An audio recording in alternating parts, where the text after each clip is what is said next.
Use of have, has, had, spoken English मतलब have, has, had का प्रयोग सीखेंगे स्पोकन इंग्लिश में कैसे किया जाता है। यूज ऑफ हैव का मतलब है पास है, जैसे कि कोई चीज पास है या कोई भी आप रिलेशन दिखाते हैं, दोस्त हैं, बच्चे हैं, इस प्रकार से भी आप दिखा सकते हैं। सब्जेक्ट हैव प्लस ऑब्जेक्ट होगा। जैसे सेंटेंस है मेरे पास एक गाय है, तो गाय यहाँ पर पोजीशन दिखाई जा रहा है कि कोई चीज मेरे पास है और मैं कोई भी चीजों का ऑनर हूँ। ऑनर हूँ मतलब एक गाय है, गाय का ओनर कौन है? मैं हूँ। तो सेंटेंस बनेगा आई हैव अ काउ। तुम्हारे पास एक कार है, you have a car. Car का ओनर कौन है? तुम हो, क्योंकि तुम्हारे पास एक कार है। यहाँ पर पोजीशन दिखाई जा रहा है।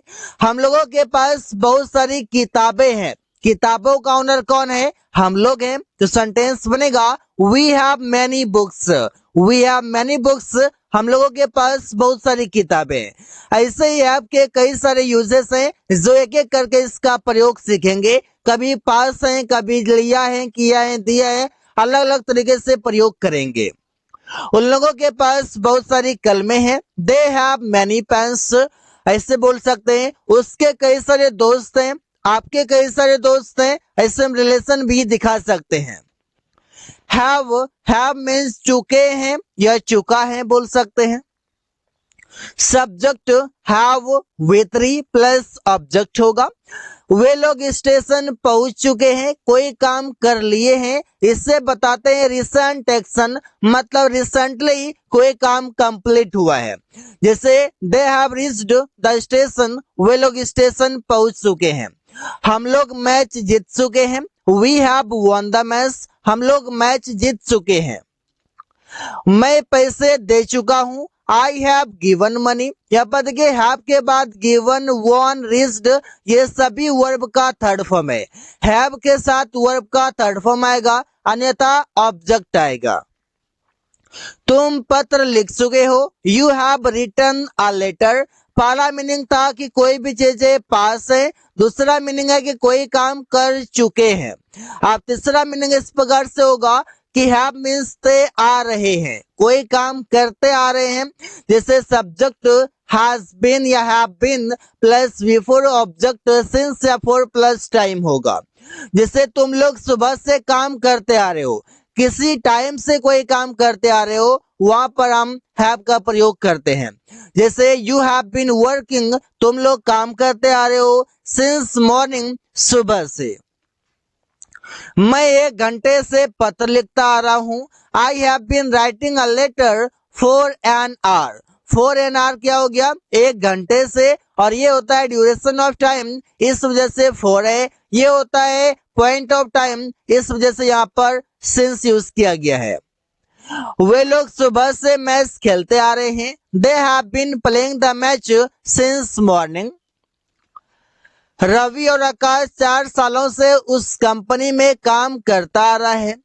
Ravi and Akash have been working in that company for 4 years। तो ऐसे ही सेंटेंसेस बना सकते हैं। हैव टू का मतलब है कोई काम करना पड़ता है। ये हैव का चौथा यूज है। जैसे subject have to V1 plus object, मुझे वहां जाना पड़ता है, I have to go there.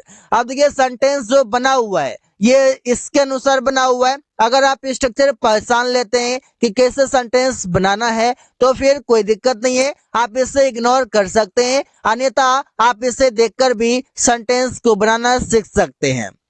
तुम्हें दिन भर काम करना पड़ता है, you have to work the whole day. You have to work the whole day, तुम्हें दिन भर काम करना पड़ता है। उन लोगों को धूप में काम करना पड़ता है, they have to work in sunlight. They have to work in sunlight, उन लोगों को धूप में काम करना पड़ता है। हम लोगों को सुबह में दौड़ना पड़ता है, we have to run in the morning. We have to run, हम लोगों को दौड़ना पड़ता है, इन द मॉर्निंग मीन्स सुबह में। हैज का मतलब है पास है, कोई भी चीजें पास है। सब्जेक्ट हैज प्लस ऑब्जेक्ट होगा। जैसे रवि के पास 10 रुपये हैं, यहाँ पर कोई भी चीजें पास है उसे दिखाने के लिए करते हैं। रवि हैज 10 रुपीज, रवि के पास 10 रुपये हैं। अमन के पास एक साइकिल है, अमन हैज अ बाइसिकल। उसके 2 भाई हैं, ही हैज 2 ब्रदर्स। यहाँ पर आप रिलेशन दिखाने के लिए प्रयोग कर सकते हैं। प्रिया के पास एक लैपटॉप है, Priya has a laptop. Has के बाद जो भी चीजें पास है उससे हम लिख सकते हैं। हैज का मतलब है कोई काम कर चुका है। जैसे सेंटेंस बनेगा वो अंग्रेजी सीख लिया है या वो अंग्रेजी सीख चुका है। ही हैज लर्नड इंग्लिश, वो अंग्रेजी सीख चुका है। अमन किताब पढ़ लिया है, Aman has read a book. Read का थर्ड फॉर्म रेड है क्योंकि यहाँ पर रीड रेड रेड पढ़ा जाता है। रिया खाना बना चुकी है, Riya had cooked food. Cook means होता है बनाना या पकाना, समझ सकते हैं। कुक का थर्ड फॉर्म कुक्ड हो जाएगा। मुस्कान स्टेशन पहुंच चुकी है, मुस्कान हैज रीच्ड द स्टेशन। तो ऐसे सेंटेंसेस कई सारे बना सकते हैं। हैज मीन्स कोई काम किसी टाइम से करता आ रहा है। आप प्रयोग कैसे करेंगे? हैज बीन जो आप प्रयोग कर रहे हैं वो आप सभी सिंगुलर नाउन या प्रोनाउन के साथ आप प्रयोग करेंगे। वो सिंगुलर होना चाहिए, नाउन हो या फिर वो प्रोनाउन हो, उसी के साथ आप प्रयोग करेंगे। और हैव आप प्रयोग करते हैं वो नाउन या प्रोनाउन आपका प्लुरल हो, उसी के साथ आप प्रयोग करेंगे हैव को। अन्यथा आप हैज के साथ सभी को प्रयोग करते हैं। जैसे वो 5 मिनटों से अंग्रेजी बोलता आ रहा है, he has been speaking English for 5 minutes. यह पद के हैज बीन प्रयोग इसलिए किया गया है क्योंकि ही एक प्रोनाउन और ये सिंगुलर प्रोनाउन है। अमन 2 महीनों से अंग्रेजी सीखता आ रहा है, Aman has been learning English for 2 months. Suresh 10 दिनों से गली सजाता आ रहा है, Suresh has been decorating the street for 10 days. For 10 days मतलब 10 दिनों से।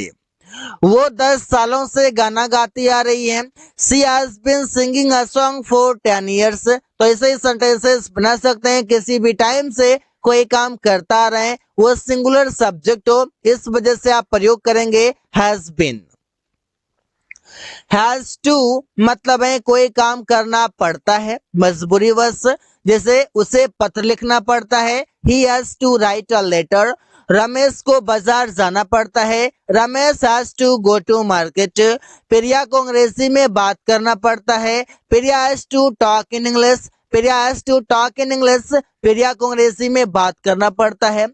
सुमन को उसका इंतजार करना पड़ता है, Suman has to wait for him. तो ऐसे सेंटेंसेस हैज टू की मदद से बनाया जाता है।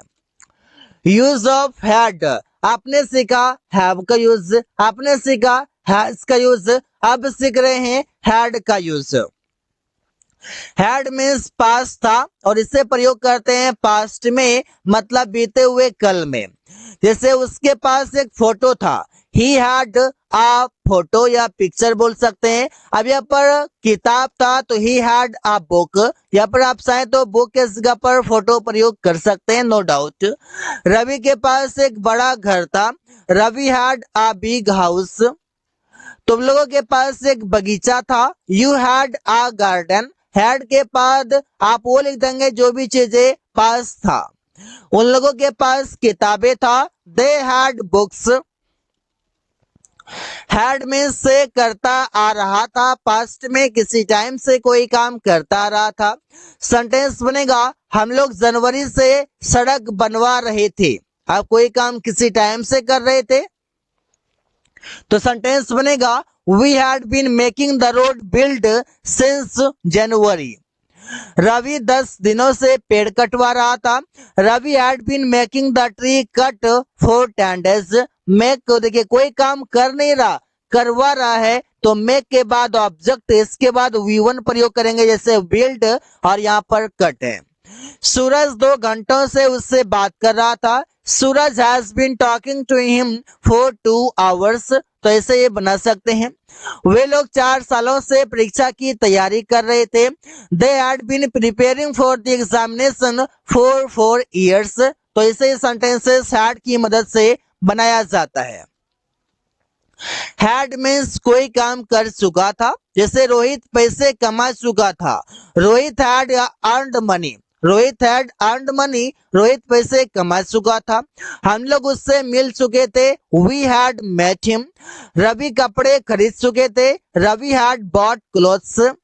तुम लोग मैच खेल चुका था, you had played the match. तो ऐसे ही सेंटेंसेस कई सारे बनाए जाते हैं हैड की मदद से।